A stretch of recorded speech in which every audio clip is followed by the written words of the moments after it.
Okay, good afternoon. Today is October 22nd. So we are going to continue to deal with the Chinese philosophy today, and we go through the history. Let's go through the schedule. So last week we talked about the in the Tang Dynasty, and just talk about next week. Next week is Halloween week. So Pin has been promised going to tell a ghost story, okay, from a famous book called Liao Zai. If we want to translate, the name would be a strange stories from a Chinese studio. Okay, Liao Zai. That's a famous. That sounds so interesting. Yeah, that would be interesting. And the Pin has been talking about he want to introduce this book for a year, over a year. But we know it's very difficult. But eventually, we are all ready to talk about this ghost story. And from this story, that's next week. So don't forget to check in. From this story, you will know a lot of things like Chinese concept of ghost, afterlife, underworld, and also more important, the imperial examination. Okay, because this one is written in the Qing Dynasty, which is about 18th century, and then so you will know the thing on that. So after that, but we will go through all the history. And the last week, we talked about the Tang Dynasty with three great scholars, Han Yu, Liao, and Liu Zongyuan is three person. And then the book, the Feng Youlan's A Short History of Chinese Philosophy, he kind of puts the Tang Dynasty in the first 3-4 pages and then jump to Cosmologist in the Song Dynasty. So culturally, they are continued, that's true. But historically, they have 300 years jump. So I'm not sure, that will give everyone a wrong impression, like, that's a continuous. But the situation is it's continuous culturally, philosophically. But go through the timeline, they have a 300 years jump. And during these 300 years, China has through a big change. So that's why I think I have to separate, talking about Tang Dynasty and then dedicate today and the next following week, talk about Song Dynasty because they are different. Even they culturally is connected with the 300 years before. So that would be, and plus these two dynasty is so-called the golden age. So there's a lot of things happen during this period of time. So it's not possible to just like in 1 week meet up, then we can deal with that. So just give a quick overview, and then we deal with the Tang Dynasty, the basics last month, okay, which is around the 7th and the 8th century. And the major philosophy during the Tang Dynasty would be, we have been talking about, one is the Buddhism, okay, and we introduced two great Buddhism monk. One is Kumarajava, who was not Indian, Kucha, okay, in the place of Kucha, and traveled to China and did a lot of Buddhism translation. And another one is Xuanzang. He was Chinese and traveled to India and bring back the sutra and make a lot of translation. So during that time, both Buddhism religion and the Taoism as a religion has been popular in China. But in the middle of Tang Dynasty, around the 8th century, Han Yu started to have a revolution. He tried to propose to reject Buddhism and the Taoism religion. He wanted to go back to original Chinese Confucianism. And he also made another change, which is language reform. he would like to go back, just like what happened in Europe is Renaissance, right? Go back to original Chinese writing. So make all the writing much easier to read and more deep, kind of liberalization, so you can write freely. So this kind of change hasn't taken its impact for next 300 years because there's a lot of war, rebellion, and then actually China is not that stable, which doesn't happen until today's subject we are going to talk about is the Song Dynasty. So during this time, China is in a situation, different dynasty, and it's more stable. And so they have, you will start see his revolution start have the impact in the Song Dynasty. So that's we are going to talk today. So today we will separate with four. Original, I was thinking about 5 different subjects, but I'm not sure I don't think we have enough time to deal with these 5 subjects. So I think I will leave the last one, Qi, to the next subject. So first, I will introduce the Song Dynasty since we deal with the new history. Secondly, I will kind of introduce I-Ching, the Book of Changes, which we talked about more than 1 year ago. So today I will make a quick review on I-Ching, or the Book of Changes. So, so we will have a basic understanding of this traditional classic book, what it is. And then the scholar in the Confucian scholar during this time, the 11th century Song Dynasty, is going to use this one as metaphysical or cosmology foundation to give its a new meaning, and which will become the foundation for the Neo-Confucianism. So before I start, I will see if anyone have a question or comment or some idea want to talk about during this time before I start to talk about the history of Song Dynasty. Any question, comment? I guess the question I had was that do these, I noticed that the Buddhists were particularly strong at this time, as were the Taoists, and does this was this any kind of like a reaction or a purging of these other and there was an institution of a Confucian temple. So is there any kind of like a purging of those ideas in the empire? Okay, let me answer in this way. Okay, there's no Confucius temple. Okay, no Confucian temple. Okay, well, the concept of temple, okay, it's a different concept. Okay, there's one is a memorial temple. Okay, one is religious temple. Okay, let's separate this one. Confucius has never, okay, at least this time, never been as a god, and then you have to worship, you have to like the Taoism temple. It's never like this way. Okay, so that's the first thing.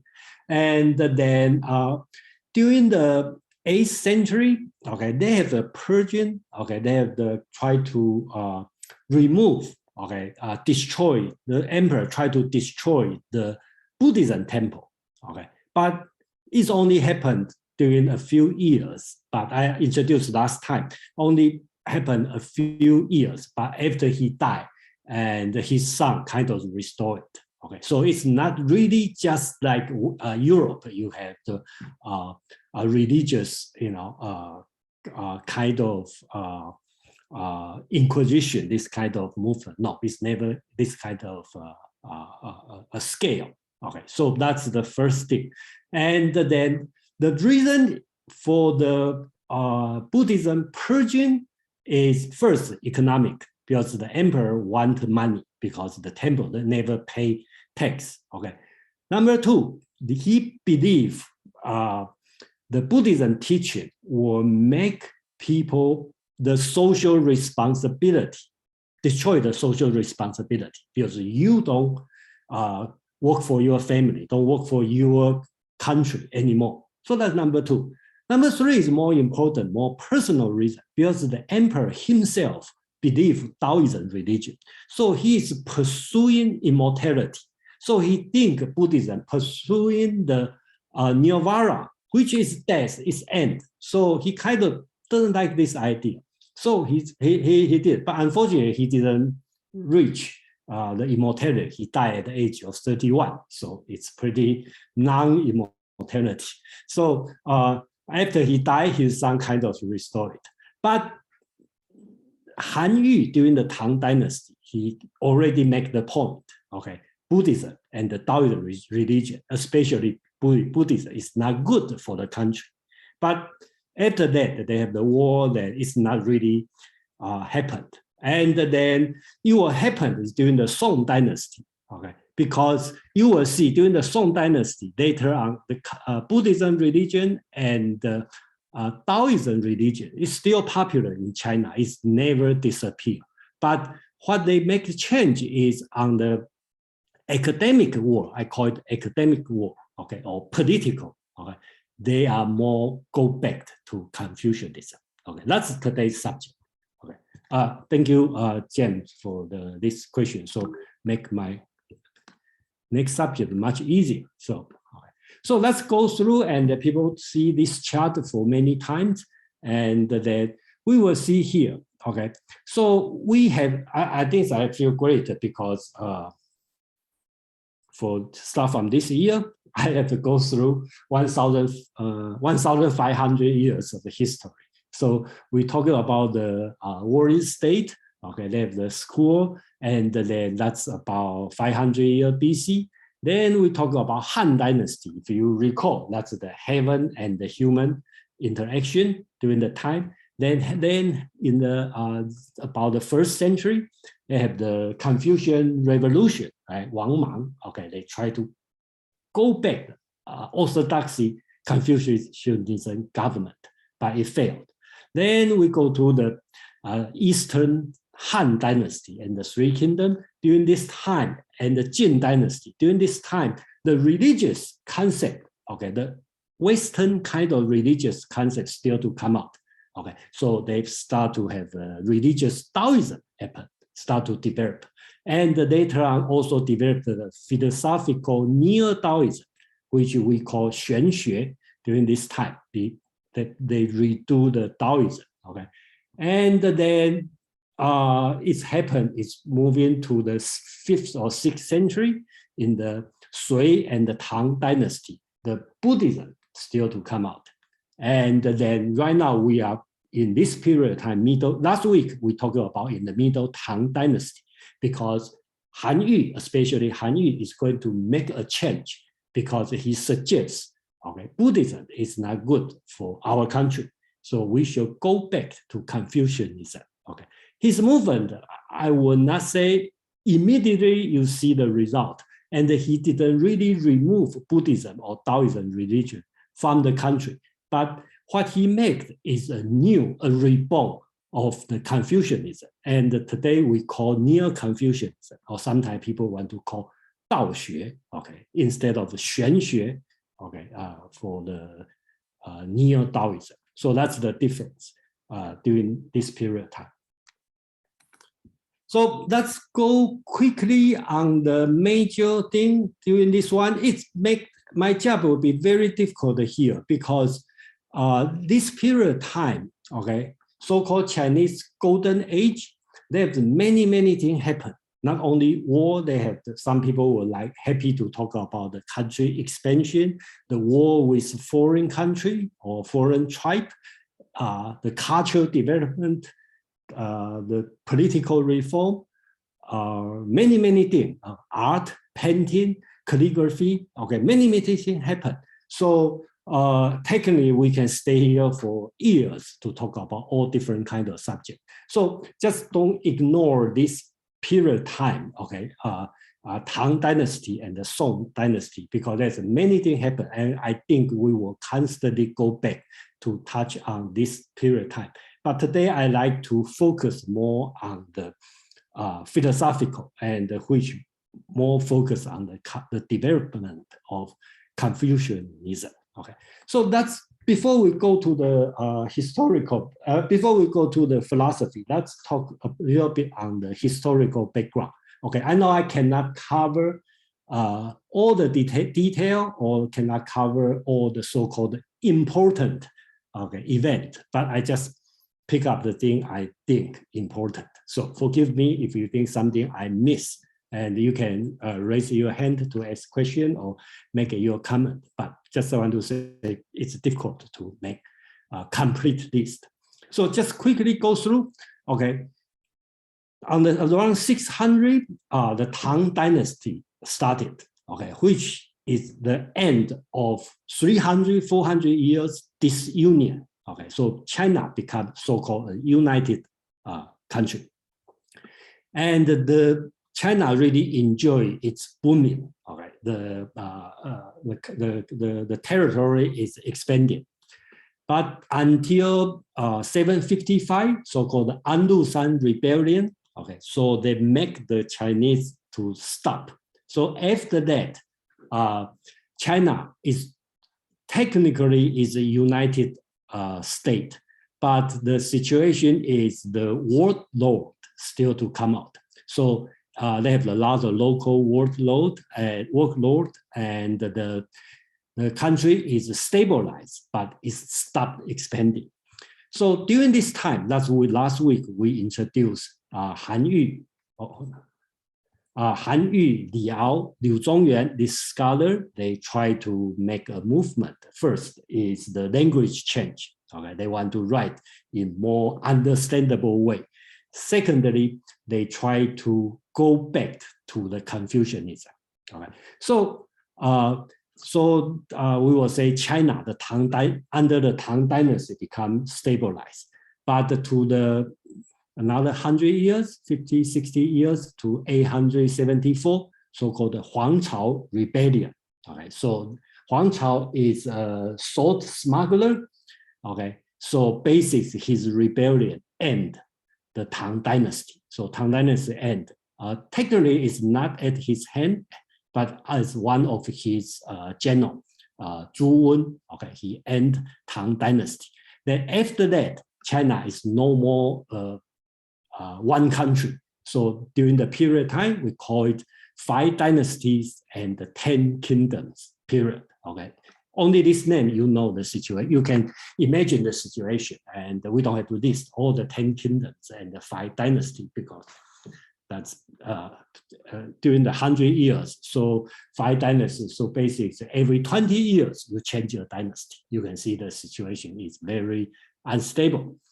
Until 960, that's the Song Dynasty, Zhao family, okay, united. Well, when I say united, let's put a quote, okay, well, I will see later. Basics make the central part of China or central south part of China stabilized under one sovereignty.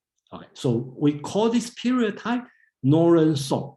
Okay, 300, 400 years later, we call the Southern Song. Okay, the reason they are the same dynasty because they're the same family, but the difference is the territory shrink and the capital move from the north to the south. So basically, China become only 50% of the Northern Song dynasty. So that's the big change. So that's the period of time. So we will talk about during this time later. And then just go through the history. That will be after that. That's the Mongolian, Genghis Khan occupation for about 100 years. Then go back to Ming Dynasty, then the Qing Dynasty, then going to today. So that will be probably our next year's project. And today we will focus during this period of time, which is between 900 to 1200 during this period of time. That's in the historically we call Song Dynasty, Northern Song Dynasty. And then I'm only able to introduce 2 philosophers. But during this period of time, they have many, many people we can talk about. And I know here we have a few people, they know a lot of Chinese history, and you are welcome to bring, to make your own session if you want, if there's some subject you are interested, because there's many, many things we can talk about. For example, I just list some famous people. Justice Bao, okay, that's a very famous Chinese judge, okay. So he make a so-called a lot of story attributed to him, okay. So that's Judge Bao. And Confucian Cosmologist, that's based on this book, Feng Youlan's book. And he introduced 3 important persons. Actually, they are very important. Shaoyong, Zhou Dunyi, and Zhang Zai, these 3 people. And that's very important for the development of Neo-Confucianism. Okay. But today, I think I can only cover Shaoyong and Zhou Dunyi, and Zhang Zai I will leave for the next section, because personally, I think he's very important in the development. Then politically, they have Wang Anshi, okay, who make the new policy, because during that time, Chinese has been through socio-economically change, okay, which is very different, and then I will say ahead of the world, because that's the new situation nobody faced during that time. So Wang Anshi make his reform, but it failed. And they bring up another great person called Sima Guang, who wrote the comprehensive manual in aid of governments, 资治通鉴. It's a great historical book. Okay. Compared to the Han Dynasty, we have Sima Qian, right, the great historian, the account of the great historian. These 2, that just happened by chance. Their last name, both their last name are Sima, okay, but they are, I assume it's unrelated, but 1,000 years apart. They made a great book. And then Su Dongpo, if you remember, that would be more than 1 year ago. I think we introduced his famous writing, The Ode of the Red Cliff. Okay, so it's very famous people. So I just list a few during this period of time, and just let you know, once in a while we will go back to this period of time, because this period of time has many, many scholars, and then a lot of philosophical topics we can talk about. It's different in Chinese world. We don't have, Chinese doesn't have the people like Hume or Immanuel Kant, who will write only philosophical writing. They all do many, many things together. So it's very difficult to label one person as a philosopher. We have to look at the person and then go through his writing and understand what kind of philosophy he was promoting. Joe. Just really quick question, and I don't want to spend too much time on it, but what type of social and economic reforms were implemented at that time? What would have been done? What would be an example? Okay. Yeah, so, I guess to answer that question is, I think another way to frame that question would be, when is more or less the heavy movement of communism starting? Is it before or after the time? Okay, that make it this one quick. Yeah, I didn't understand it, yeah. Okay. So let's make it quickly, because I'm going to touch on this one later on the next slide. Okay. Because a very different situation is the Chinese population grow fast. Right. So, and start to develop the economic, okay, have the economic problem. I don't think in this world during that time, nobody had the so-called economic problem. Okay. So the Wang Anshi tried to reform. Okay. And what he tried to do is a very difficult job, I have to say. It's very good. For example, governments have to give the loan to the farmer, and you should have the commercial tax, the merchandise tax. All this one is very modern, but during that time, it's very difficult. And plus, great scholar, especially Confucian scholar, they oppose this.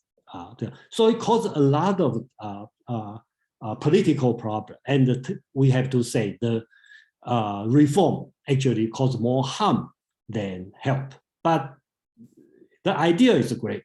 Okay, if we probably can talk about this when we got the time, but today we will not talk about this. But you may see what kind of problem China is facing, not only philosophical, religious problem, more important, also have economical problem during that time. Yeah. Thank you. So first, I would like to make sure we understand during that situation when I say China was united during that time is one country, but during that time it's a little bit different. Is China in that land is during actually its international situation. It's not like one race, one country.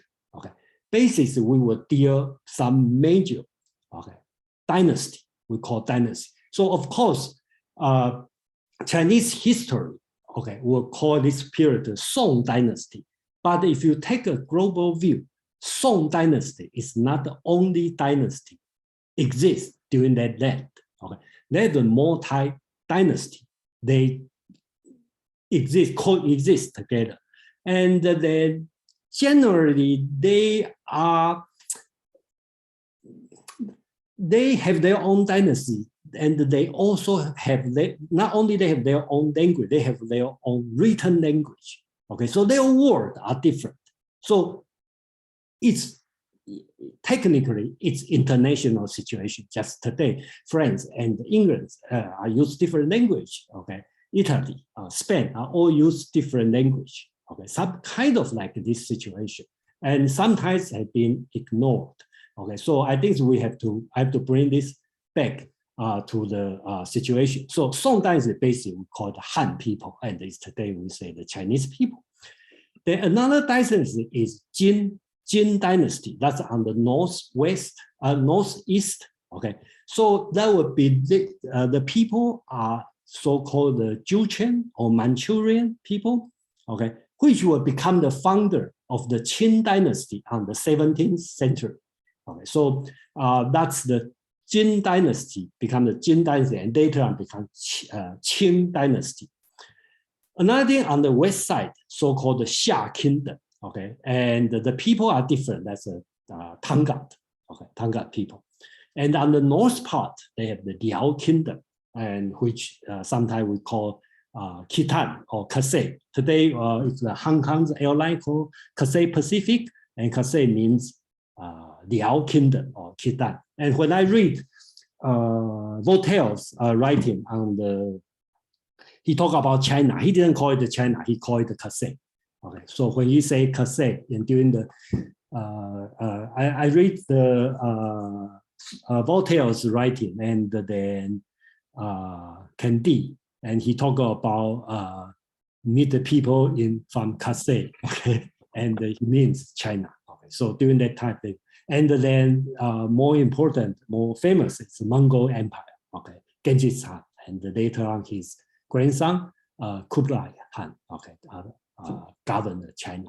And I just show they have their own language, written language. This one is Manchurian language. This Mongolian language, I think, still used today. And these two languages has been gone. Nobody can recognize. If you see this one, look like it's very much like a Chinese, but actually none of these words I can recognize. And probably most of the scholars cannot recognize all these words because this word is from Xia Kingdom, the Tangat people. They borrow Chinese character and invent their own written language. And this one is the Liao language. They also use the Chinese character to make their own written word. So that's during that time. Okay. So I'm going to quickly show a few slides so you will see basics, the change during that time. You see that's the dash line here is the today's China. And the Tang Dynasty, technically, we will say it's the major part of China is under Tang Dynasty. Okay, so that's the Silk Road. And Xi'an, remember Xi'an? Okay, that's the capital city. And then I think I call this one is a metropolitan city. Basically, it's in world's largest city, and there's people from the West and also from the East, Korea, Japan, they will visit Xi'an, just like today's New York. And then after Tang Dynasty, we call it the 5 Dynasty and the 10 Kingdom. So during this time, here is 10 different kingdoms. And when we say Tang Dynasty, here the capital become Luoyang. Xi'an is here. So basically, the Xi'an has been in the hand of the nomadic tribe. It's no more under Chinese hand. And this area, the central area, okay, that's so-called the 4 dynasty, 5 dynasty. So here is Liang, okay, 5 dynasty, Liang, Tang, Jin, Han, Zhou, okay, that's 5 dynasties. Almost every 20, 25 years, they will change that during here. And outside total have 10 kingdoms. So you can imagine during this kind of situation. And then coupled with the Northern Song Dynasty. That's what we're talking about during this period of time. So you will see that's the so-called Northern Song, and that's the Liao, okay, Liao Kingdom. That's the Western Xia Kingdom. Okay, so they have the kind of international, and then during that time, Liao is one of the most powerful. So Northern Song have constantly deal with Liao and also deal with Western Xia. It's unlike before. You can just consider them as one of the foreign country because that's the country you have to deal seriously. And then later on become Southern Song Dynasty because the Liao Dynasty had been overturned by the Jin Dynasty. So the Jin Dynasty become the major player during this land.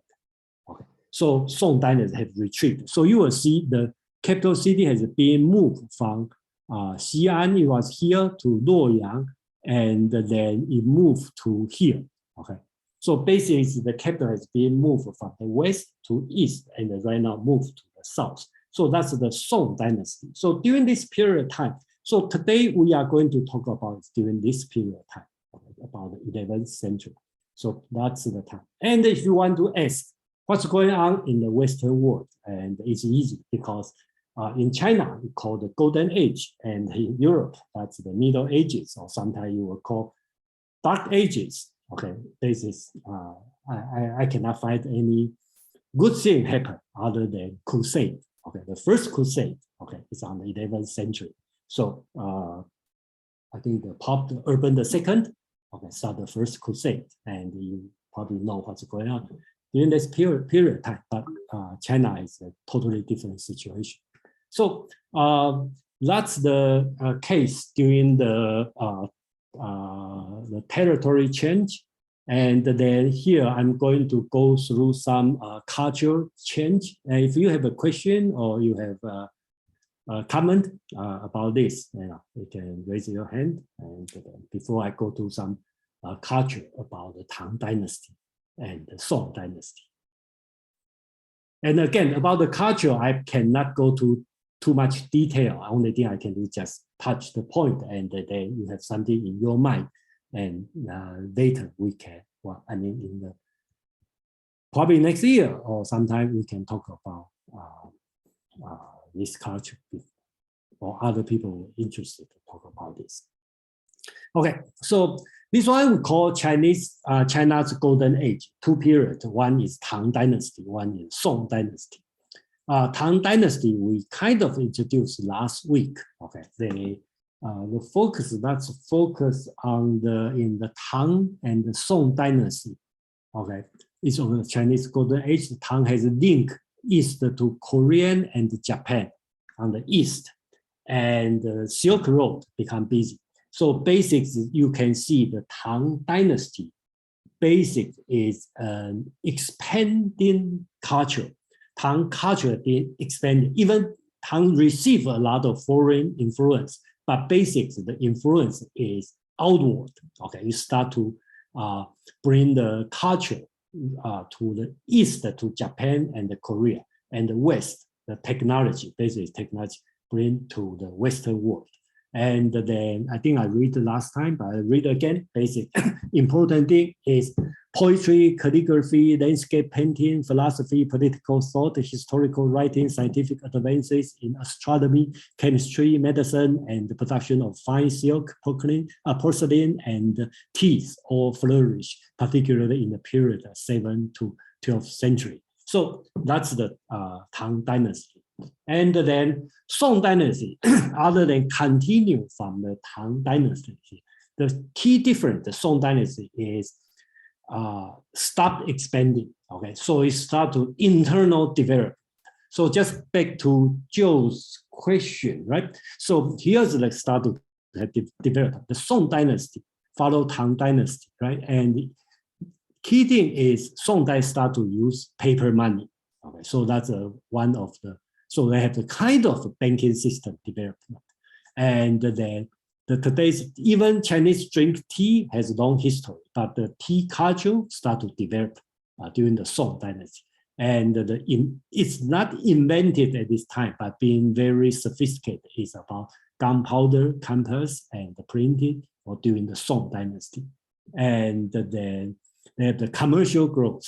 Okay, so if you want to get familiar with history, because sometimes China used the dynasty, Chinese use dynasty, and Western use the century. So easy for remember is the Song Dynasty is around the 1,000 years. And the Han Dynasty, the previous golden time, is on the 1st century in the middle. Okay, so 1st century basically is the 200 years before 1st century and 200 after 1st century. That's the Han Dynasty. And the Song Dynasty is cut in the middle, about the 1,000 century. So that's the easy way to remember. So, can I ask a question, Jason?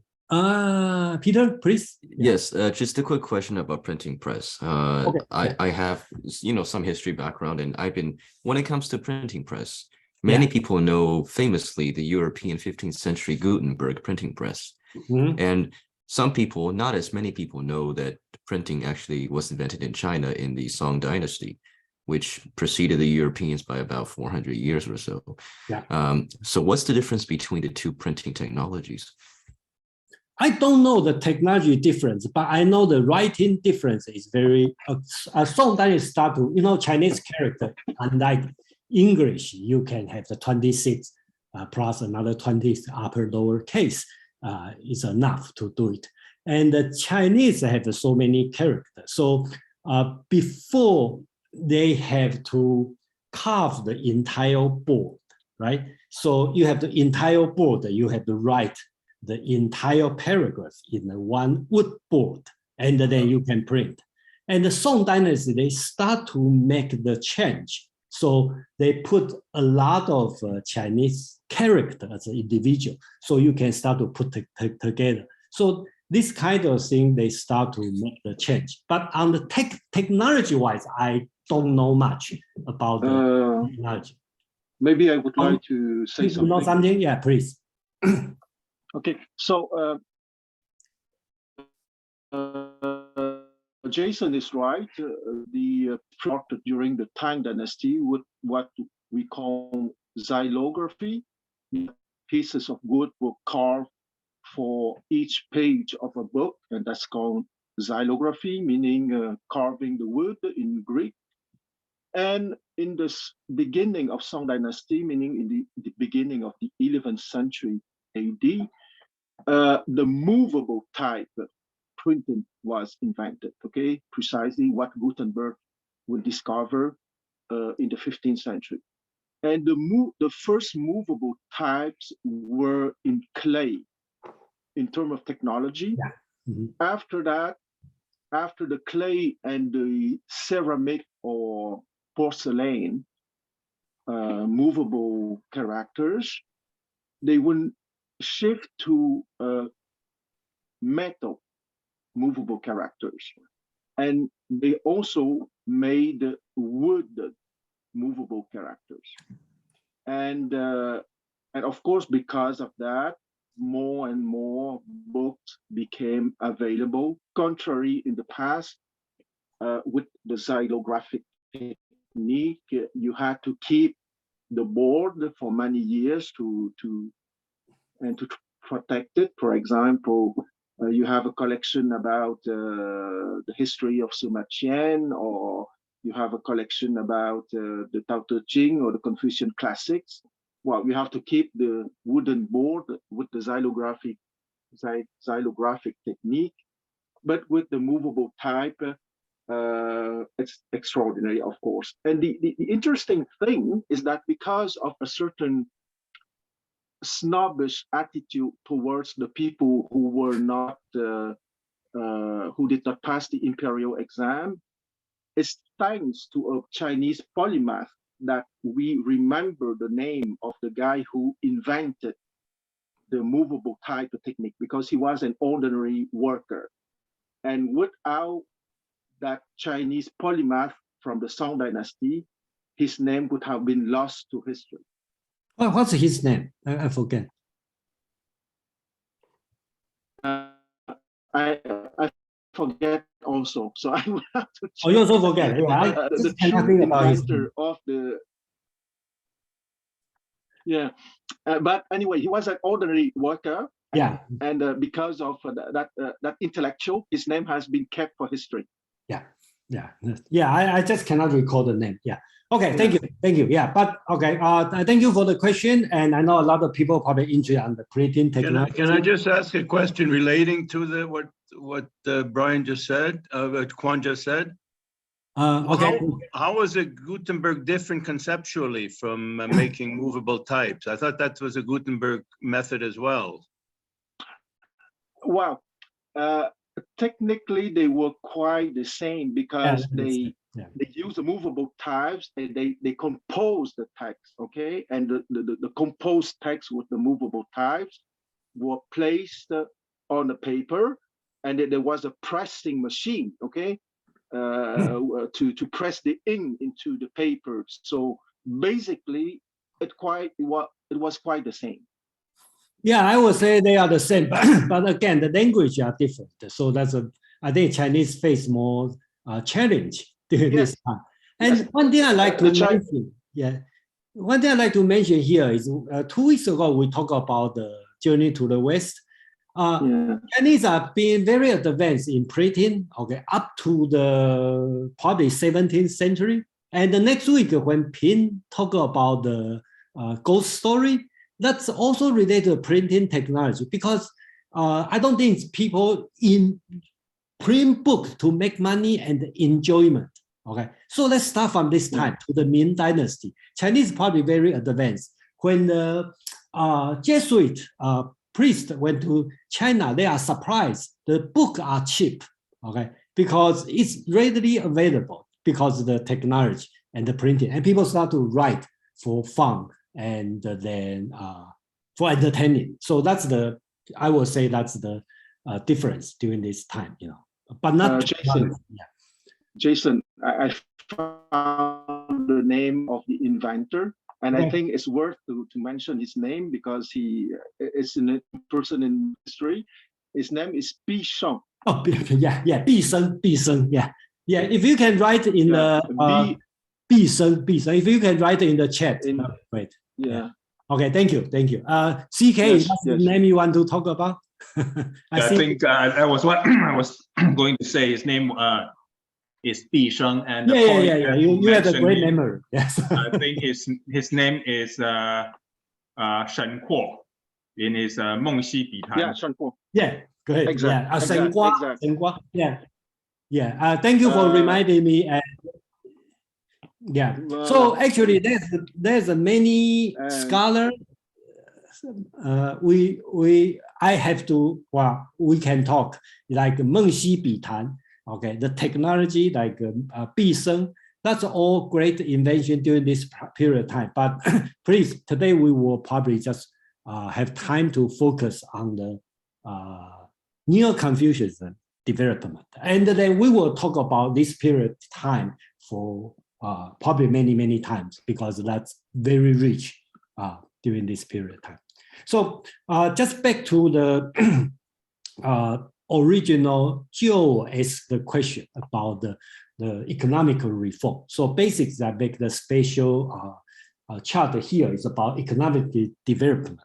So important thing is the non-agricultural goods and the cash crops start to develop. Okay, that means you are not make something for eat. You make something to make money. So which is like most likely is the tea. Okay, is the one you do it, and the silk, right? And another is urbanization. Okay, it's commercial development, and the commercial is the largest and the most sophisticated in the world during that time. And then, so you can see in the Song Dynasty, even look at the territory, look like it's become a shrinking, a small kingdom. They retreat to the southern part, and the major player is Liao or Jin Kingdom on the north. But economically and commercially, it's very well developed because in the southern part, the weather is warmer, you can grow more food, and you have more population, and then the commercial start to develop. Unlike China is unlike Greece, right? In Greece, they start with a commercial trading city-state, but China is traditional is agriculture. But because the well development in the agricultural technology and the growth of the population, so during this time, the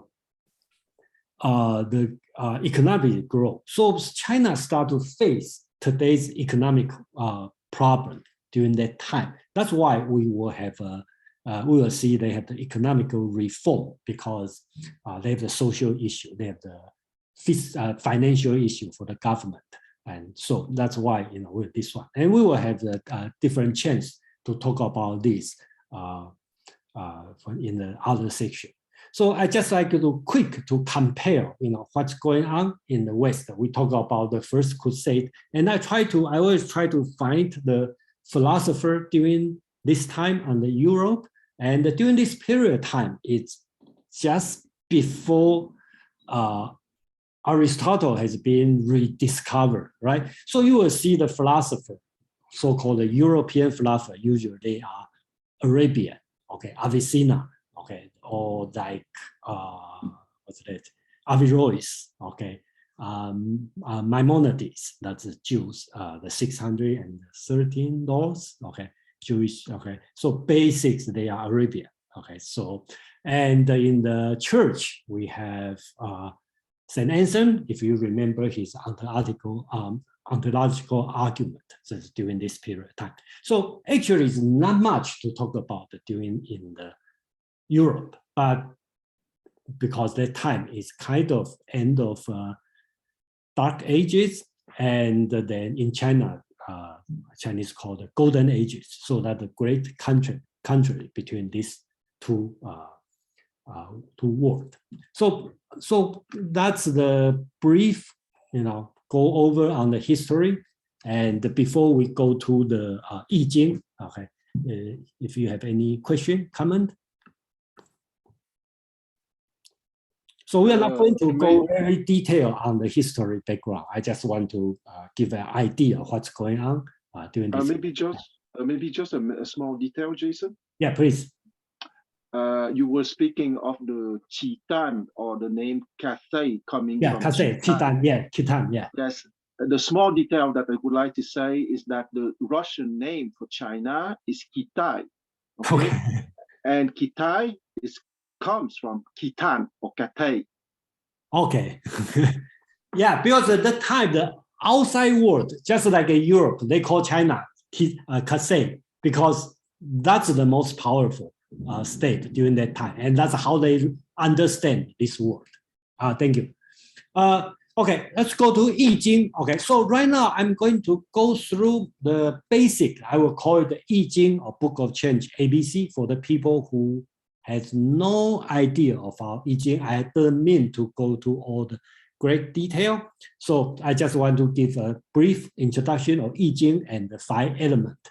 Okay, so First, the 5 element you can compare with the 4 element in the Europe, but Chinese 5 element is fire, earth, metal, water, and wood. So basics, they have the 2 lines you can see together. Okay, the 5 element they were producing. So fire produce earth, earth produce metal, metal produce fire, fire produce wood, wood produce fire. So that's a cycle. Okay, and they also carry. Okay, they will control the other one. So fire will control the metal, metal will control the wood, wood will control the earth. Okay, earth will control the water, and water can distinguish or control the fire. Fire will melt the metal. Metal can cut the wood. Wood can hold, okay, or control the earth. Earth will block the water. Water. So it's the cycle. So you will produce and cycle. That's the basic concept in the 1,000 years before. Okay, before this period of time. Okay. So that's another thing. Important is the so-called 八卦 or 8 trigrams. Okay, and most of people, I will assume, we don't have to explain. Basically, we have yin and yang. Okay, the solid line we call yang, and the broken line we call yin. So, so if you all broken line, okay, you put 3 together. Okay, then you can have 2 times 2 times 2. They have 8 different combination. So basics, they form the basic system. And here I put as a binary, it will be easy to understand, right? There will be 0, 0, 0, that's earth. 0, 0, 1, that's a mountain. 0, 1, 0, that's number 2. Okay, so that's water. So if you put a binary system, you are easier to understand. But of course, China doesn't develop the binary system during that time. So, so that's so-called 8 trigram. And this 8 trigram, each one has its nature. So traditional, I'm talking about a long time ago, before Confucius time, they call the earth, mountain, water, wind, thunder, fire, lake, and heaven. So this one is 8 basic nature phenomena. Okay, let's call this one. So this one is foundation of the 8 trigram.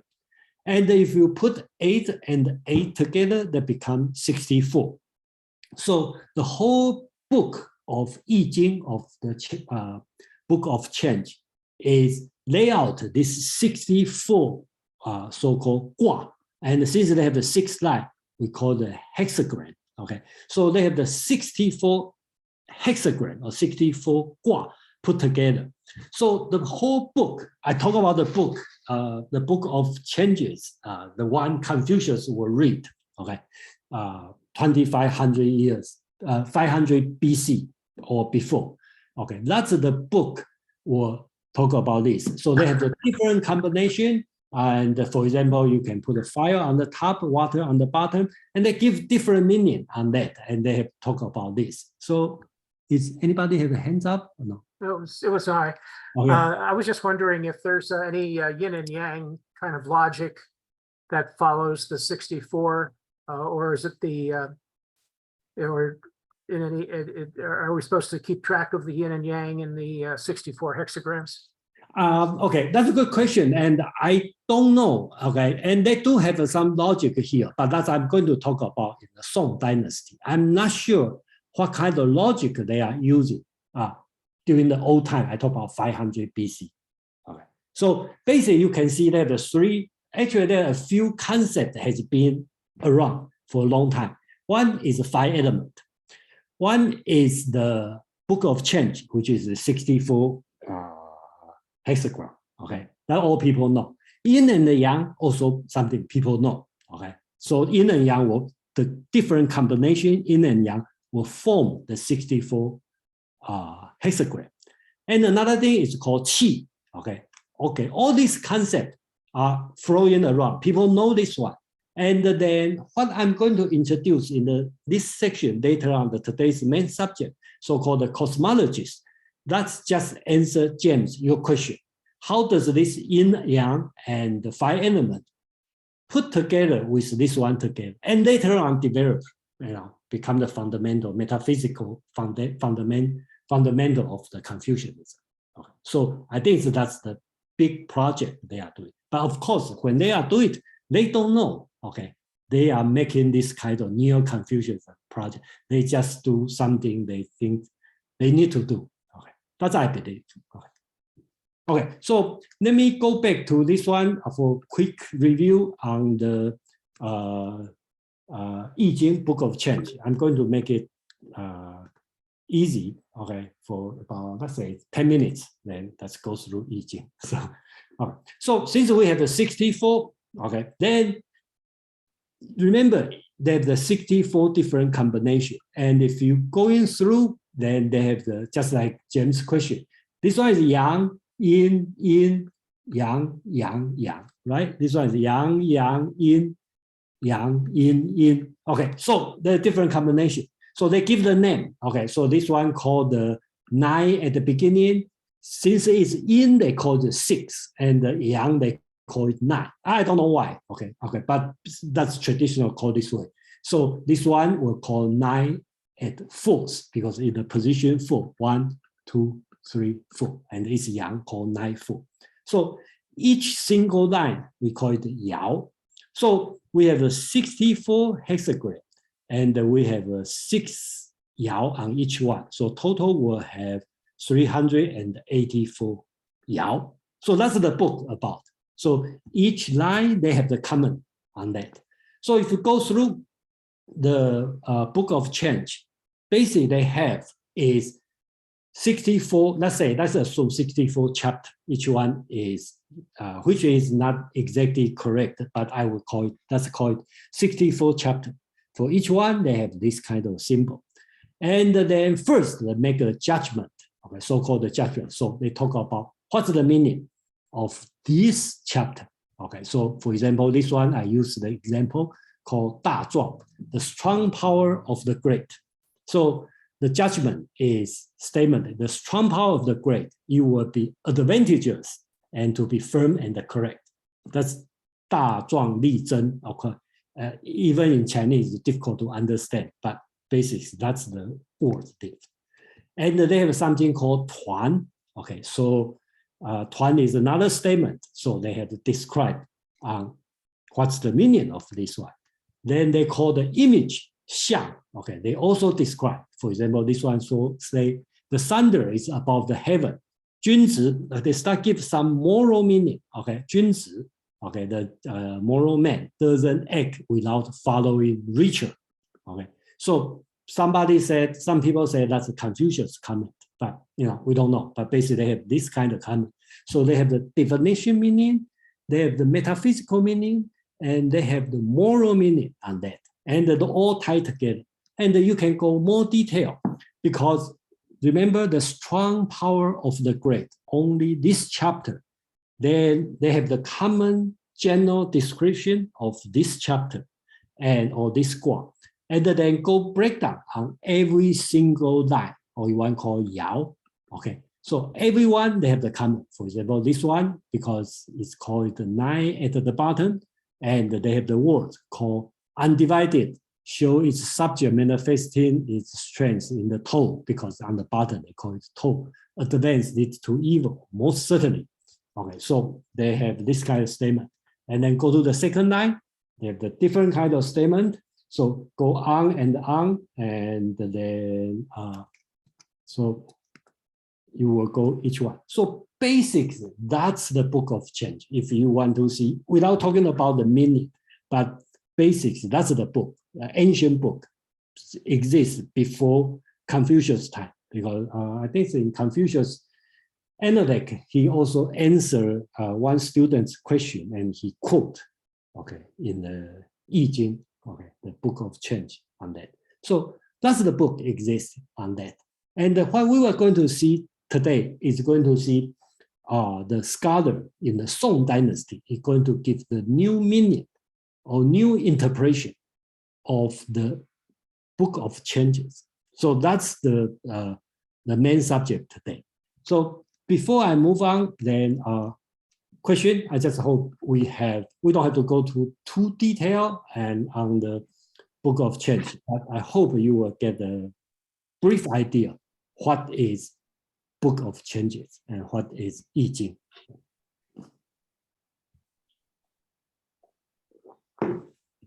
No, I hope it's clear for everyone.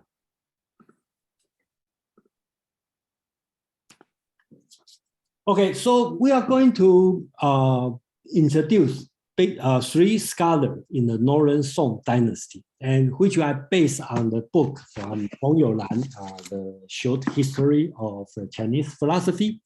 And he introduced three people, and which I agree, these three are very important. And he, the three people, one is Shaoyong, Zhou Dunyi, and Zhang Zai. Okay, so I decided to put the Zhang Zai on the next section because I think we probably need more time to talk about the first two people. Okay. And these three they all know each other. They live in the almost the same period of time, and then their focus is different. The first one, Shaoyong, okay, he is doing his philosophy or cosmology, or one call it metaphysical work, based on the Book of Change, just like 8 trigrams. Okay, so just he's going to do this one. And then Zhou Dunyi is very important. He start to not only put the I-Ching, because he also tried to make the 5 elements put in the play. And later on, Zhang Zai, okay, we'll introduce next time, going to put the qi together. So everything will build together, and then you will find out that it becomes a Neo-Confucianism. Okay, start to have some philosophical, moral, political, this kind of thing going on. So that's the development during this time. And I don't think they know what they are, what they are doing will have this kind of impact in the future. Okay, I don't think they know. They just a scholar, and then they find out they have to work on this one. So first person I'd like to introduce is Shaoyong. Okay, he is okay. First, there's not much thing we can introduce about him other than his philosophy, but he avoid all the governmental position in his entire life. Okay, so that's one thing very different in China during this time. Before, every philosopher we talk about, they all have a government position, because if you have no government position, you probably have no voice. Okay, even the Sima Qian, the great historian, okay, he got punished as a castration, and he still keep his government position. Even his job is a private project, okay, but he still has a government position on that. And Shaoyong, during this time, okay, you start to see some scholars. They don't host the important governmental position, but they still have a strong influence. One of the reasons is, first, is the commercial development, because some people have money. You can, if you have your money, you don't have to work for government, and then you can become a scholar. Okay, that's one. Second thing is the imperial examination. Okay, because gradually developed in the Song Dynasty, the examination become more mature. People taking more serious on the test. So basically, you can. There's a new business as a school, right? You can make a school to teach kids how to pass the exams, just like today's. Okay, so that's, you start to see some scholar. You don't have to work for government. So Shaoyong is one of them. Let's deal with I-Ching, the book of changes. So what I just said before, that's the way people read it before. The so-called principle study, you base on the literalistic and moralistic concept of the book. So just like before we talk about, they were talking about what's the image of this one, and what's the phenomenon of this one, and then later on you can give some moral meaning. That's one way of study. And the Shaoyong is going to do a different so-called image number study. So he is going to give the number on that. So we will see how his work is interesting. Then I will give a brief introduction on his work. And probably you already see his chart. You know, if you search around in the internet, he's very famous. Joe, please. So it said, you know, the book of supreme world ordering principles.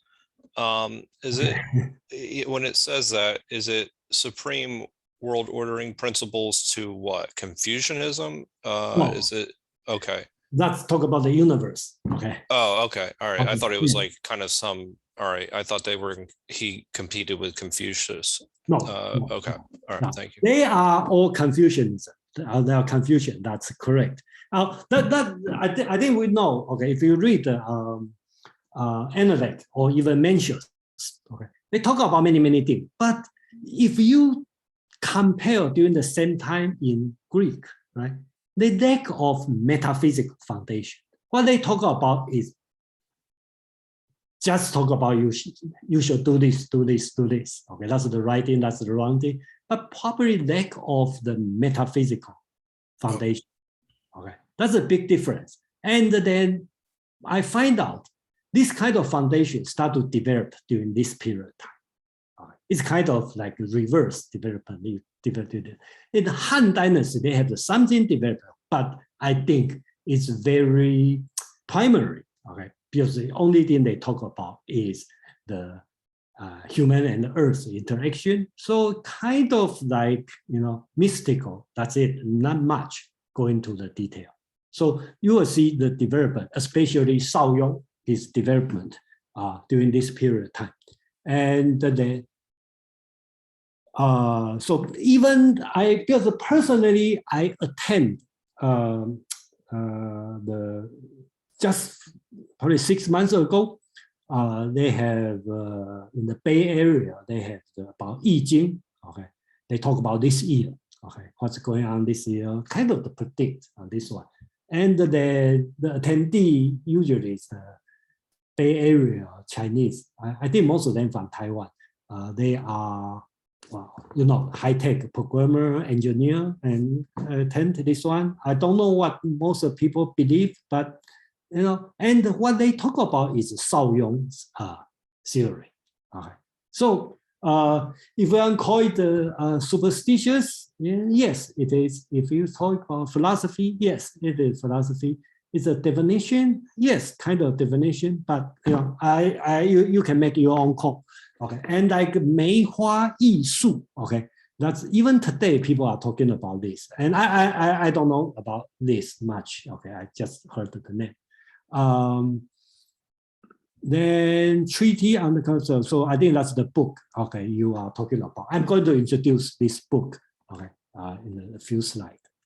So that's the Shaoyong, and a lot of time if you buy, I see my friend bought a big book. This thick about the book of change. Okay, and I didn't read that one, but the original book of change is not like this. But if you include Shaoyong's, okay, the writing and his demonstration, everything, you probably can make it very thick. Okay, because he put a lot of new things in the book of change.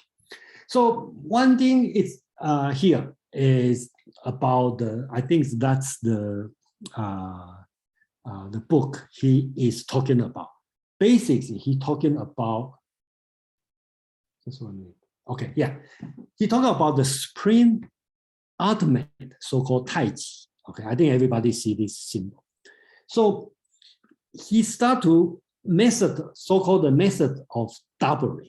Okay, so I think just answer a few your questions. How does this 64 organize? And how does yin and the yang organize for this 64 hexagram? I don't know how they organize during the ancient time. I mean, before Confucius time, how do they organize? They must have some way to do it. But Shaoyong, in his book, the name of the book of the Supreme World Ordering Principle, he is going to give the sequence, okay, numerical sequence of this yin and the yang change. So basically, he talk about quiescence, okay, jing, and the movement. So basically, you branch, okay, the two, and then you can double on each one. So the quiescence, they have the softness and the hardness, that's one, and the movement become yin and the yang. That's the two part. That's the two line. Then you can move up. You can double. So that become the 8 trigram, right? The earth, the one blah blah blah to the heaven. So that's the 8 different, and they give the meaning: greater softness, greater hardness, denser softness, and then double and double and double. So you do the 6, you have the 64 hexagram. So that's the major thing. Shaoyong is doing, okay, in this one, and try to order it, this one. So this one, you can call it binary system. And I find out interesting is in the Wikipedia. And some people talk about this. In general, we believe Leibniz is the one who invented binary system. But they still have the people talk about, no. Actually, the binary system is invented by Shaoyong, okay? Because he's really in his work, so Chinese called 加一倍法, okay, in his writing. That means method of doubling. So he already had the concept of double and double, and then from 1 to 2, 4, so this one. And then is that fail to call it a binary system? Does Leibniz get the idea from I-Ching? Because during that time, they already know this book. Okay, and Leibniz also has a writing talk about he realized Chinese had this kind of thing. So that's debatable question, and then you can choose whatever you want to believe. James, please. How important in Shaoyang is the feminine and masculine principle in yin yang? Is a question? You mean? Yeah, the feminine yin principle and the masculine principle, the yang. How important is that in the book by Shaoyang? I don't know. I don't know how important of the yin for the feminine and the masculine. Okay, I don't know. Okay, because I didn't read this book. Okay, so if I have to guess, I would say it's not that important. Okay, because what he want to talk about is ordering. Okay, the book of change, this 64 Gua, and his concern is divination. His concern is about the metaphysical foundation of this 64.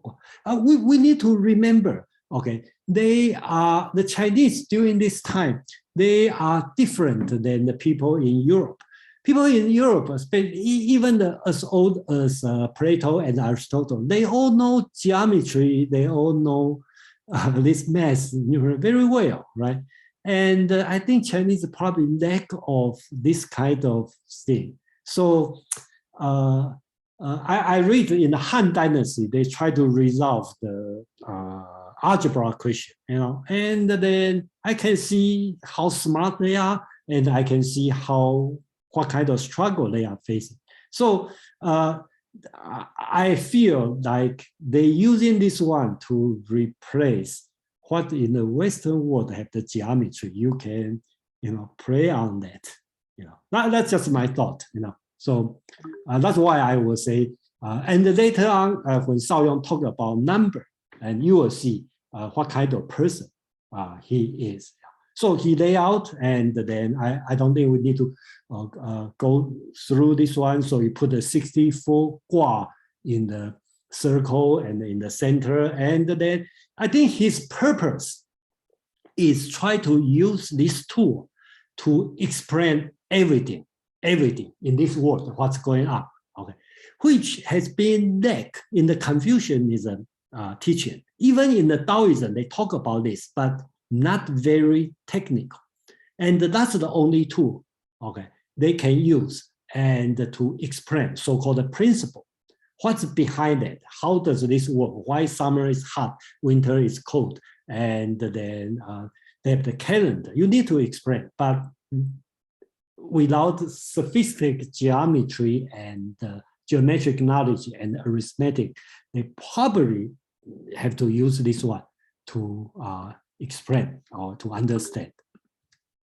So I think if you read Feng Youlan's writing, he talking about, that's just one example, so-called sovereign hexagram, because he picked 12 of this 64 to represent 12 months, right? Because we have the 12 months. So that's one example. He started to talk about, that's January, that's the first month, that's yang. Okay, so the yang, keep growing to the June, right? That's hot, right? And then start to reduce, the yin start to go in. So get more, so that's July, August, September, October, November, and December, right? Get cold. Then repeat on this one. So that's the way to explain the 12 months and to the direction and then everything. I think that's why I answered James, your question. Does the feminine and masculine important in his writing? My answer would be probably one of his concerns, but probably not the main concept. He tried to understand all this one. And if you look at the other one, you will probably agree with me on this one. He is interested in number. So if you look at the yang, okay, that's the sun movement, right? So every year you have the 12 months, and then every month they have a 30 day. Okay, the Chinese calendar is different. The Chinese calendar is every year is 360 days, 12 months, and each month is 30 days, exactly 30 days. There's no 31 day or 30 days, no 28 day, 29 days, so all 30 days. And the Chinese are very accurate because in the Western calendar, we have every 4 years, the February will change from 28 day to 29 day.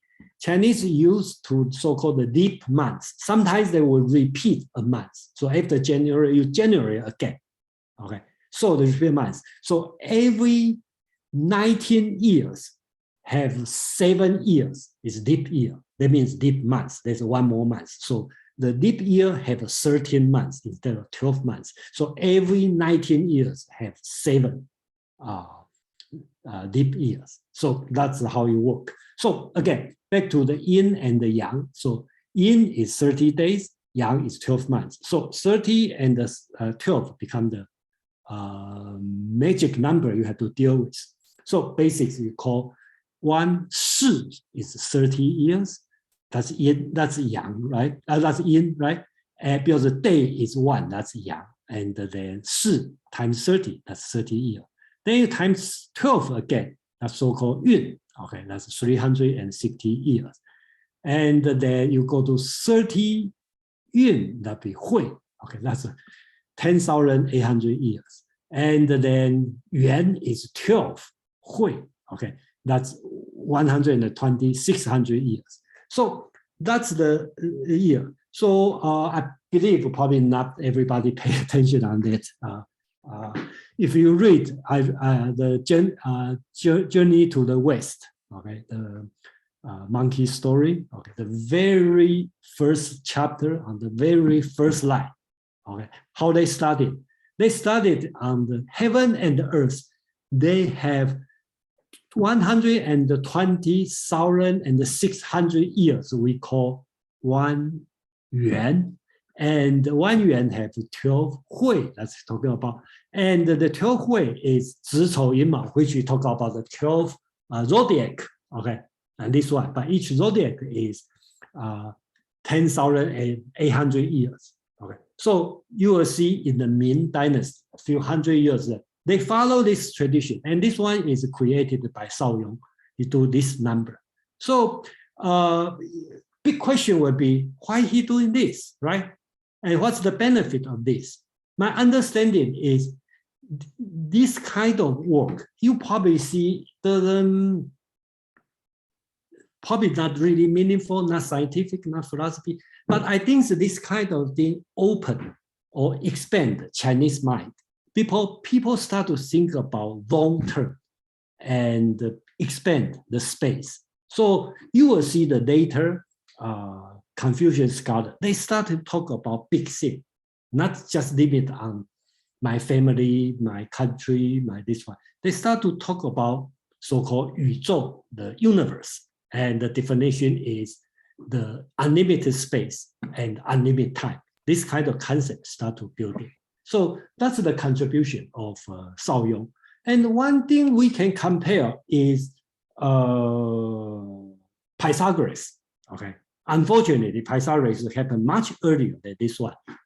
But here is kind of Pythagoras. You see, he is a mathematician, but later on he moved to the mysticism. Right? If you know Pythagoreanism, they are kind of mystical thinker. And I remember Bertrand Russell comment on the Pythagoras. He talked about Pythagoras just kind of like Einstein plus Mary Baker Eddy, okay, which is the Christian scientist, right? So same as Shaoyong, he did a lot of work in the metaphysics, try to lay out all this mathematical work. But again, he also do a lot of definition, okay, how to predict. So in this one will also fit to his philosophy of history. So he will start off because each year, or you want to call 世 or yun, okay, which is 360 years, is belong to yang or yin or what kind of attribute. So that's the golden age, and right now it's dark age. You know, all these kind of things start to happen. So that's his work on this book. So I will finish his interview about him before I move to another philosopher, Zhou Dunyi. Then if you have a question, comment, Daniel, please. Yeah, no, this is not very important, but I'm curious. You said that the calendar makes an adjustment every 19 years. Yeah. So I know in the lunar calendar, yes, there's they lose about 10 or 11 days a year. That's right. So there's an adjustment every 3 years to add another month. No. So, if you do the calculation, you are very accurate. If you do the 7 divided by 19.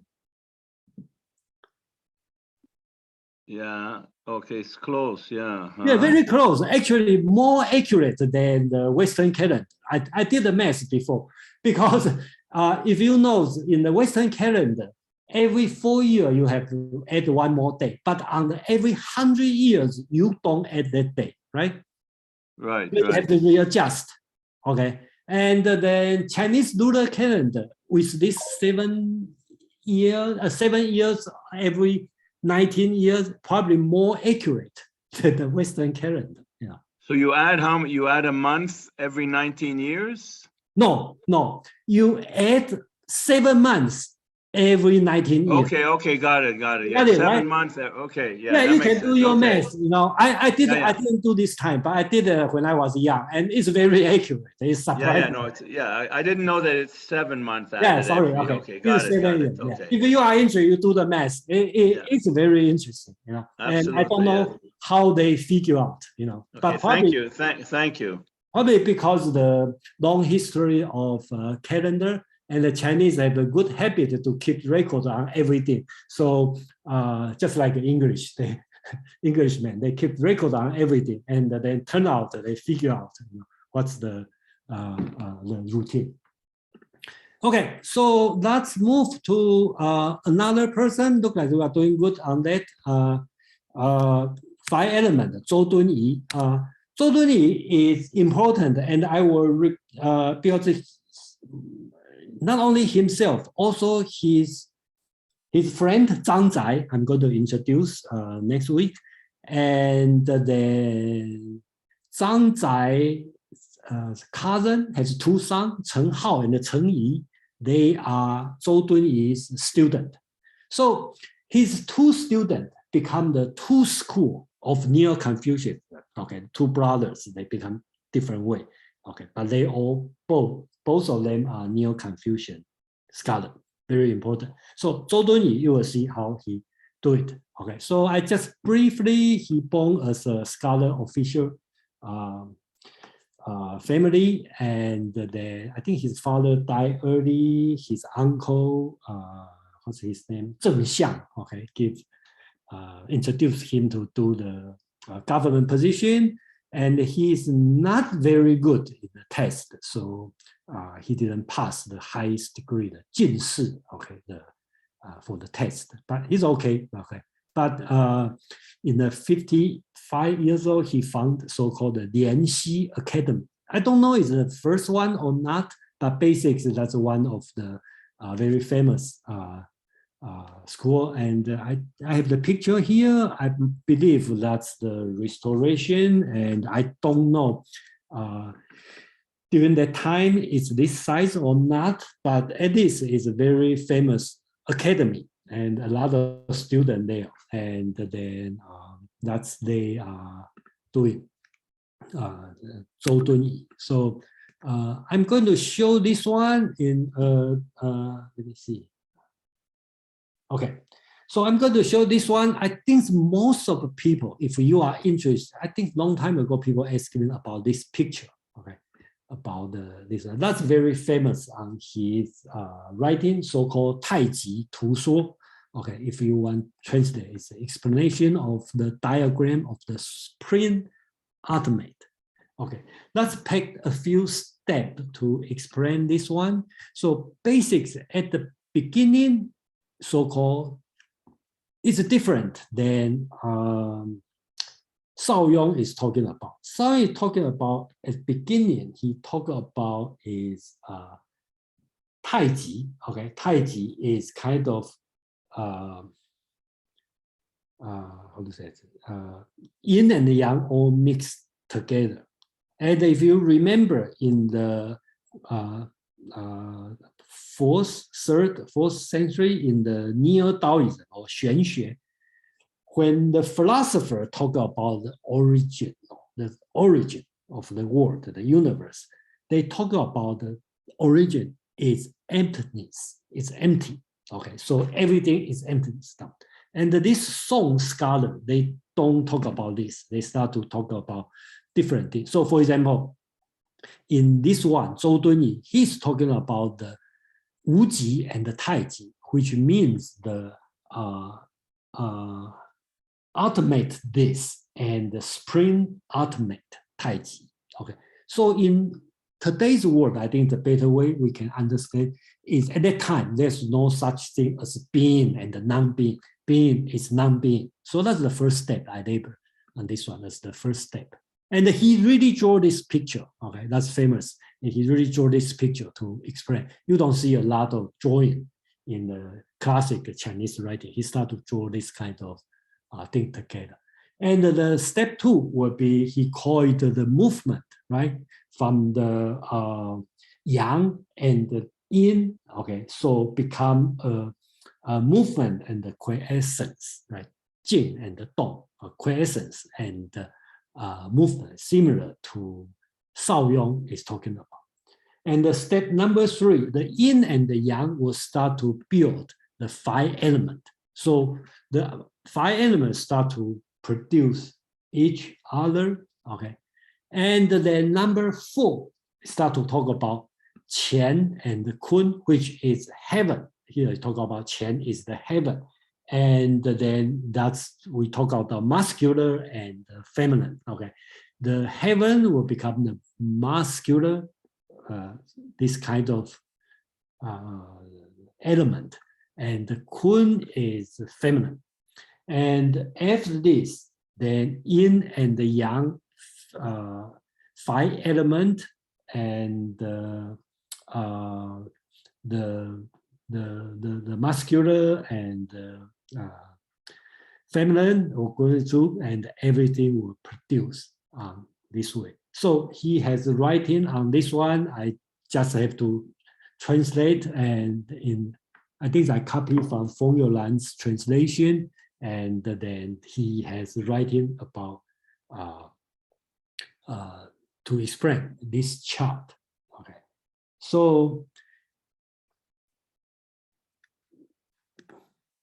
one thing we can think about is Plato's Timaeus. Okay, why he's doing this. Okay, if you recall Timaeus, right?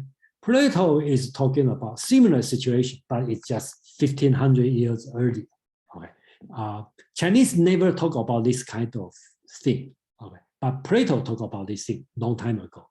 So I think it's right now Chinese is doing the makeup because the Buddhism religion coming out. So I think start to realize, they need something other than just traditional teaching.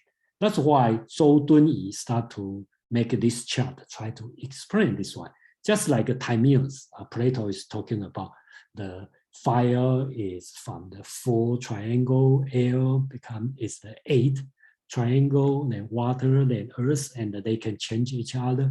And further on, Plato also talking about idea, the form, and the universe, the soul, the image, for example, you talk about time is the image of eternity. I think Zhou Dunyi is doing the similar work, like what Timaeus is doing. Of course, we have no way to say they are doing the same work, but they try to resolve the same problem, why we are here and what's the universe going on, how does it happen? And they try to resolve the same problem. And in today's language or today's judgment, we may say, oh, that's baseless, that's non-science. But that's the people have to do. And in this sense, Chinese is behind what happened in Europe. Even Chinese are much more advanced in many things, but from this point of view, metaphysics or cosmology, Chinese are very behind on this one. And then we will bring to this one to his moral teaching, okay? Because same as Plato's writing, when they talk about metaphysics, they are not just talk about science. They just give a metaphysical foundation so they can talk about their moral teaching. So basics from the chart, I don't think we will go too much detail on this, one, but basics is idea is talking about the Wu Yu, having no desire. That's his important teaching, and they have a lot of implement. Just to review, in Buddhism, we talk about Wu Xin, there's no mind. If you recall, if you have no mind, then your mind will not catch the dirt, right? So that's the Buddhism teaching. And the Taoism famous talk about Wu Wei as no action, action without action. And the Zhou Dunyi start to talk about quiescence. Okay, so you have no desire, and his desire means the private, personal, more selfish desire. And the famous thing he talked about is the vacuity in quiescence, okay, and the straightforwardness in movement. So only you keep the vacuity in quiescence in your mind, you can lead to enlightenment, and the enlightenment will lead you to comprehension, the major principle, so-called the Tao. And then you have so-called the Dongzhi, straightforwardness in movement. Okay, so you will lead you to impartiality, and the impartiality will lead you to universality. Okay, so that's he talk about. So instead of, we will see this one kind of like rise against Buddhism teaching, but basically follow the same line of Buddhism. In the Buddhism, start to talk, especially in the Zen Buddhism, they talk about the everybody can reach the Buddhahood. And here they start to bring about the sagehood. So everyone can become a sage. Okay, so basically you talk about Min Tong Gong Bo, just use the translation, enlightenment, comprehension, impartiality, and universality. So that's he tried to teach through the metaphysics to the moral teaching. So that's his basically his philosophy from if you from the I-Ching, the 8 trigram, to his metaphysical principle foundation, and to his moral teaching. Okay, so that's his basics. I would like to say that's his philosophy, if I have to call. So I will pause for a few minutes here, and if you have any question, and I hope you got the idea for up to this point. I have one more slide to show. That's his writing, but before that, I would like to make sure we everybody follows through. We talk about the background during the Tang and the Song Dynasty. We talk about the I-Ching, the Book of Changes, and talk about 2 philosophers. One is Shaoyong, who talk about, goes through the I-Ching, give the number, give the meaning. Zhou Dunyi try to build the whole fundamental metaphysical foundation. Kind of like, you know, what Chinese has been lacking for 1,000 years, which Greek philosopher already have it, okay? And they try to do the makeup, okay, to do the patchwork, so they can further develop the Confucian philosophy. James and Daniel. James, please. What kind of a legacy did this movement have? Did the supreme universe, you know, the supreme ultimate dominate Confucian thinking for the next 1,000 years? What was the outcome of this philosophical, really a metaphysical movement? Was this powerful in that it dominated Chinese philosophy for how long? Well, I think it's dominant up to today, but the result may not be what you expect. Okay, you may think it's open, big, but turn out it go to very conservative and narrow. Okay, again, that's my personal opinion. Okay, because later on, people know the Zhu Xi, okay, great philosopher, follow this route, and become, in my opinion, become very rigid and very narrow instead of this kind of open. Because this one, that's why I would like put a special section on Zhang Zai for the next section. Okay, because in my opinion, he probably the best Confucian philosopher, because he talk about as a junzi or a scholar or a person, you have your own responsibility. You have to look at in the future. You have to look at the entire world. Okay, so that's his. But unfortunately, to the Song Dynasty, I know a lot of people may have a different opinion on that, because a lot of people will appreciate what Zhu Xi has done. But I would say Zhu Xi would be, instead of open it, make it narrow. And put another way, a great philosopher like Thomas Aquinas, right? He did a great job to put Aristotle natural philosophy to the Christian teaching. And we probably will expect, at least I would expect the Christian world will become more open-minded and become more natural. But turn out what happened, you probably know, is the Inquisition and become more conservative. So, you know, so a lot of things is very interesting. Yeah. Daniel, please. I don't know, I missed a number of lectures. So let me ask, this may be a naive question.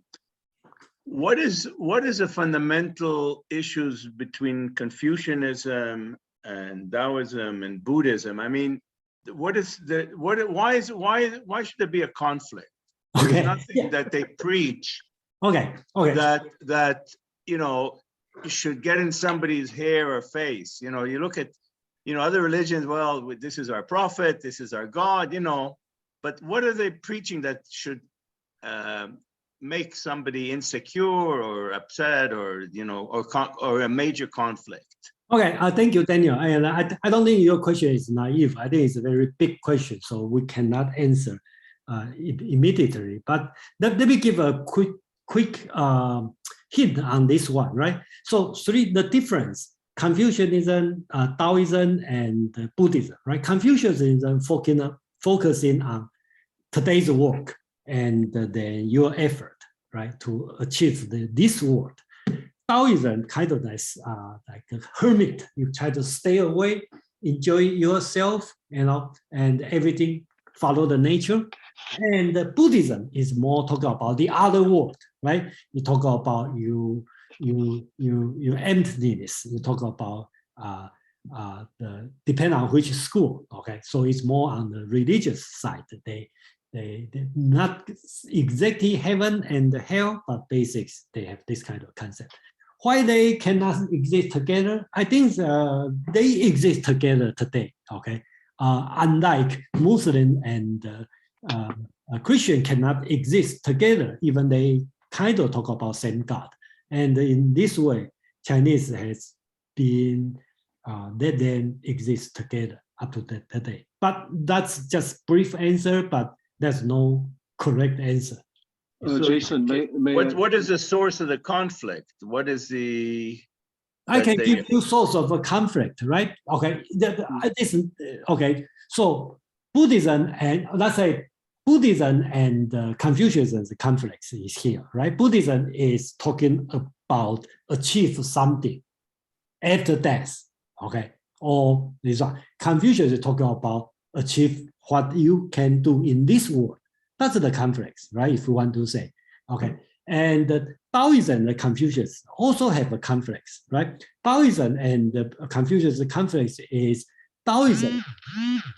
Taoism is talking about stay away from the secular world, okay? And Confucius is talking about heavily involved in this world, right? So that you can see this kind of conflict. Taoism and Buddhism also have a conflict because Taoism kind of pursue immortality. Buddhism talk about nirvana, okay? So which is stop, okay? So briefly talk, they all have a conflict, but it's not head-to-head competition, but they do have some conflicts. Jason, if I may. Yeah, please, yeah.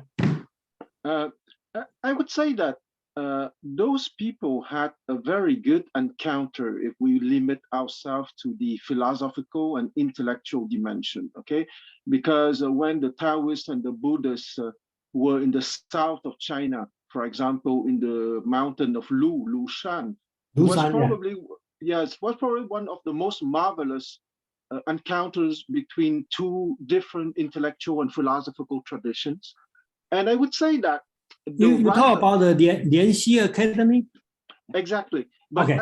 I would like to say that most of the Eastern Asian and the Chinese, they manage very well the different dimensions that they consider complementary between Confucianism, Buddhism, and Taoism.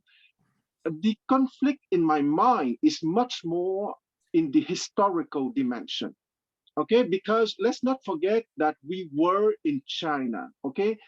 Contrary to the West, there were not a figure that is absolutely equal to the Pope. Of course, there were many Christian princes in Europe, emperors or kings, but in China, you had the emperor, but you had no equivalent of the Pope. So the emperor was the son of heaven. So those, how can I call them? A religious teacher or spiritual models or mentors had to please the emperor, who was the only son of heaven. So I would say that there was a rivalry, but that rivalry paradoxically from people who had a perfect mutual understanding on the philosophical level, even if they don't exactly preach the same thing, their rivalry were more how they would please the emperor to get the favors or to get access, to get, how can I say it, to get permission to preach to the people, okay? Because that was very important. It was not only to get the money or the subsidies to build their stuff, their buildings or their temples, but they had to please the emperor in order to preach their stuff. And it was absolutely central to their preaching, teaching life, if you want. Yeah, thank you. Thank you for your provide a different angle. I think this one is a very big subject, and then we will continue to talk about this. I'm sure I'll ask it again at some point. Yeah, I think this subject will come out. So we don't have to resolve. Okay, the important is we talk about this and no solution on that. So I have 10 minutes. I'm going to introduce this writing, so-called the Ode to the Lotus Lover. Okay. Anybody read this one before? Juan, did you read this one before?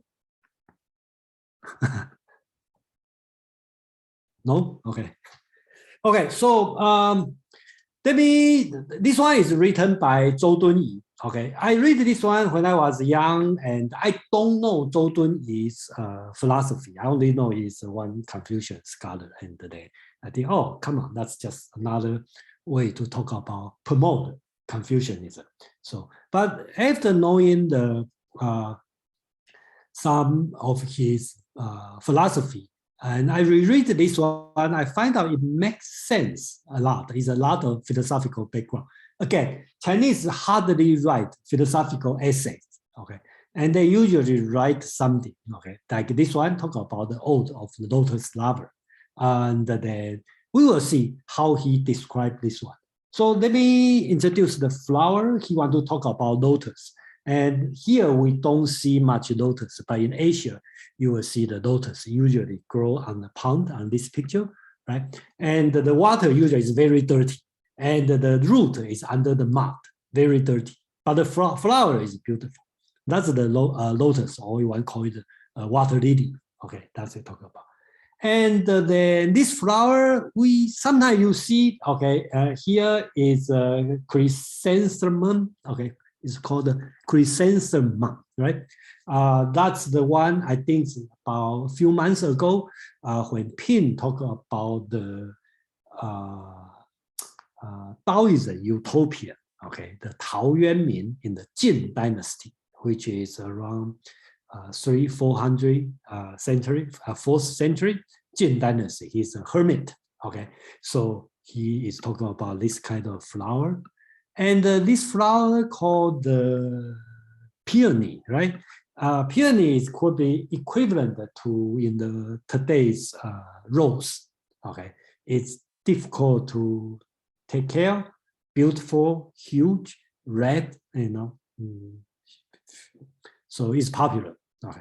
So Zhou Dunyi is he's writing this short poem or ode. Okay. Remember, that's the movement, the new writing. So his writing is very easy. The person with very minimal Chinese training can understand his writing. So I'm going to read quickly and to talk about this one as a conclusion of today's meetup. So he said, among flowers grown on land and water, lovely ones are plentiful. The long favorite of Tao Yuanmin from Jin era, let's talk about 4th century, Tao Yuanmin, the very famous poet, hermit, okay, is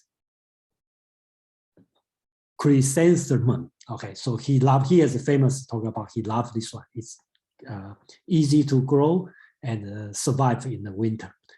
Ever since Tang Dynasty, he's talking about 300 years before, during the peak time, 300-400 years of the peak time of national power, people that have found peony endearing because the country is rich, and so they have people start to love the peony. I only love lotus because it's not stand despite coming from mud. Okay, so he's talking about the flower is coming from mud. Okay, it isn't alluring, although having been rinsed with limpid water. It's not alluring, beautiful, but not alluring. It's hollow inside and upright outside, uninterrupted by tendril or branches. Here, he's talking about his philosophy about the vacuity in quiescence and the straightforwardness, okay, in movement and it goes straight, no shortcut, okay, no branches, go straight. Its fragrance gets more refreshing as it travels further away. So he's talking about even in far away, you can smell, okay, you can see the beauty, okay, the fragment of this flower. The stem is straight and clean. It could be admired from distance, but not tempered up close and personal. So there has, from you only see it in the far distance because it grows in the pond. Unlike peony, okay, you pick up and you put on your desktop or you put in the living room.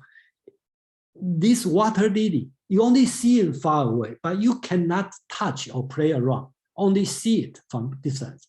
I say chrysanthemum is the hermit of flower, okay, because Jin, the Neo-Taoism during that time, the Neo-Taoism is popular, kind of seclude, okay, stay away from the secular world. So we call it the hermit of flower.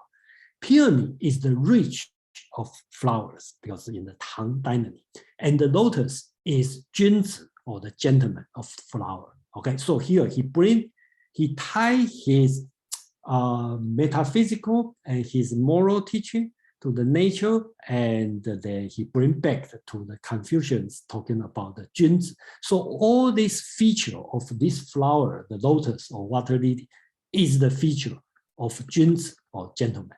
You say, oh, lover of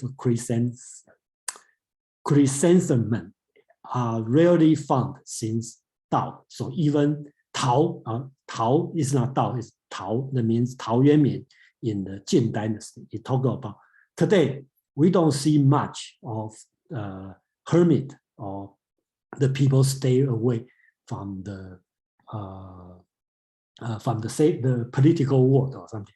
And lover of lotus like me can hardly be seen. Okay, people are lover of peony, of course, are much more the mass public.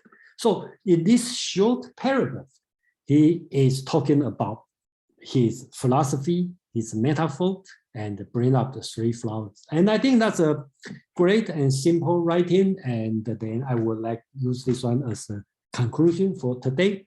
And then we have a few minutes if you have a question, comment, for today. And then Jason, a very short question. Great. You don't consider Wang Pi in the construction of metaphysics in the Chinese tradition? Not systematically, okay. He did something, okay, but not systematically. Okay, interesting. Yeah, Because, and then I'm not that interested about Wang Pi, be honest. Even he has a great commentary on that. Okay, I know a lot of people like his, and I think he put his word, especially his commentary on Dao De Jing, and a lot of things I have to say, wow, personal bias. Okay. yeah, no, that's for sure. But but you must know that he created not a school, but a way to understand the I-Ching called Yi Li, meaning and principles. And don't you find that there's a kind of intellectual affiliation with the Song Dynasty Yi Li, sorry. I don't, okay, but I'm not saying they are not. They probably related because I personally, I don't spend a lot of time on the I-Ching, okay, so that's my personal ignorance, I put it this way, okay. I see, okay, that's my view on that. Any other comment, question about today? Very interesting. I hope it's not too boring, and then because this one is so-called the Dao Xue or Neo-Confucianism. In Chinese saying, if you call somebody as a Dao Xue, Okay, that means you are very boring people or very stubborn person. Okay?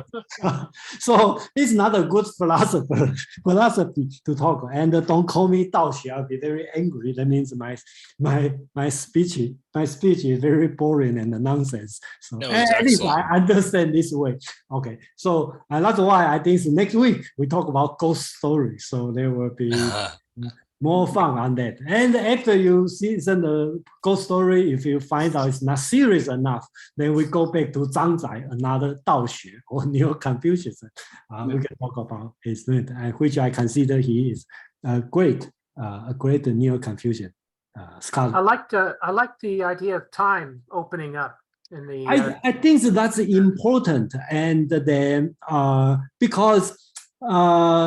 Unlike Indian, right? Indian is since a long time they deal with a big number, huge number. They talk about zillions, something like this. And Chinese probably not much. Well, again, I'm not very sure is there any other text talk about this, but I think in the Song scholar, okay, during this period of time, especially next time we talk about Zhang Zai, he's a Confucian, okay, but his Confucian is different. He is talking about your responsibility and not necessarily you work for the government. As a scholar, as a learned man, you have your own responsibility.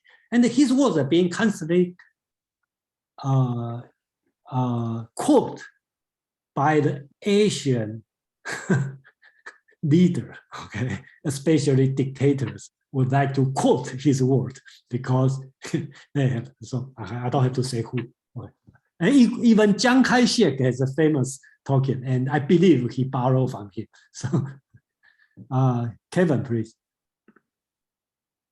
Yeah, just about the Daniel raised question about the difference. First of all, this normally we contemporary days, we focus the difference. Why don't I ask question like, what's this sweet teach? What's the similarity? Why I put that on the chat, vinegar taster. That's yeah, that's obviously basic diagram text. That's speak something we didn't practice, right? And for example, I'm going to, do you mind? I'm going to read it in the what's in text quickly. Okay, please. Yeah, the three manner. One is Confucianism saw life as a soul, in need of rules to correct the degeneration of people. Buddhism saw life as bitter, dominated by pain and suffering due to attaching possessions and material desires. And Taoism saw life as sweet due to its being fundamentally perfect in its nature state. For me, the English word one is called complementarity. Mm-hmm. Basically, you learn each other from each religion. It's something you can add something for something else. I hope our world, ourselves, learn from each other, not just try find different,